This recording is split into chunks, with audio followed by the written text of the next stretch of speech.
This is Doug Cubison, curator of the Wyoming Veterans Memorial Museum.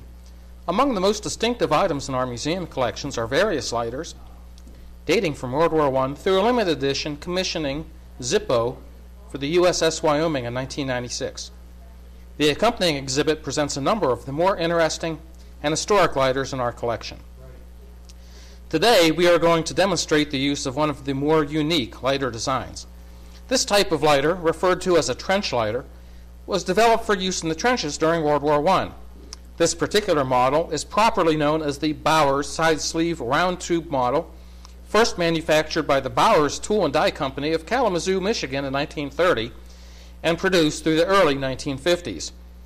The particular version that we are demonstrating today is a black steel tube version, which means it was produced exclusively during World War II for military issue between 1942 and 1945. This trench lighter's unique design feature was that when opened for use, the wick was protected from visual observation by the tube of the lighter, presumably making it safer for use in trenches in close proximity to the enemy. An obvious design advantage of this lighter is that the wick was also protected from the wind, making it an extremely efficient lighter, particularly for soldiers, sailors, airmen, and marine operating in field conditions. This effective and efficient design was developed during World War II, and it was used widely throughout World War II and Korea.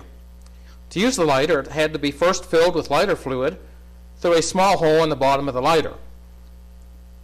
The lighter is opened, causing the wick to drop into the tube. The roughened steel striking wheel is then rotated against the flint, creating sparks and igniting the wick. After the cigarette is lit, the cap of the lighter covers the wick, extinguishing the flame and protecting the wick from debris or from drying out. During World War I through Vietnam, tobacco use was widespread throughout society. Nearly every World War II, Korean War, and Vietnam War veteran smoked. The curator has even read an account of a B-17 pilot who actually cut a hole in his oxygen mask so that he could smoke a cigar throughout his combat missions over Europe.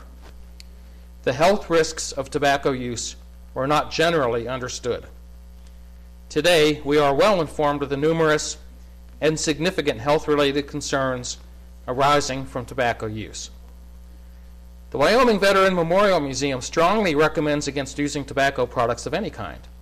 The State of Wyoming Health Department has numerous programs to assist citizens with tobacco-related issues.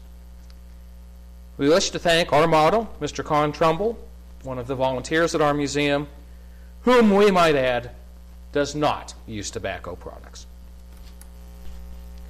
The numerous lighters from our museum's collections and representing personally owned lighters from World War I through the Cold War provided comfort and recreation to literally millions of soldiers in harm's way and lonely far from home during the period of their military service.